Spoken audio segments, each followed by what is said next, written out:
সময়টা কিন্তু নষ্ট করিও না। ঠিক আছে, সবাই ভালো জায়গা যাও, সবাই খুব ভালো জায়গায় চান্স পাও, এটাই আশা করি। তো এটা হবে কি, কষ্ট যে করবা সেই কষ্ট অনুযায়ী সমানুপাতিক হারে ফল পাবা। ঠিক আছে, সমানুপাতিক হারে ফল পাবা। তো বাট তারপর একটা জিনিস মাথায় রাখবা যে যে জায়গায় পড়ো না কেন, যদি তোমার সাবজেক্টের উপর প্যাশন থাকে, ভালোবাসা থাকে, তাহলে তুমি যে কোনো জায়গায় থেকে মনে করো উঠে আসতে পারবা। এটাই মাথায় রাখবা সবসময়।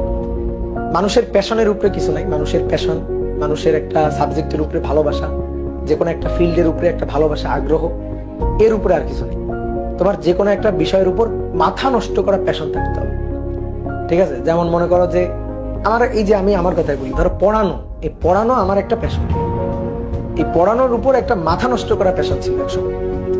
এখন হয়তো মনে করো যে সারাদিন ব্যস্ততায় থাকি, মাঝে মাঝে খুব ক্লান্তি লাগে। বাট একটা সময় ধরো, এটা আমার স্টুডেন্ট লাইফ থেকে, আমি যখন ধরো জুয়েল ভাইয়ের কাছে পড়ি, বা হচ্ছে তুষার ভাই আমাদের এনডিসি থেকে ওখানে একজন পড়াইতো, তুষার ভাই। ঠিক আছে, তো এনাদের কাছে যখন আমরা পড়ি তখন মানে মনে হইতো যে ভাইয়াদের মতো পড়াবো।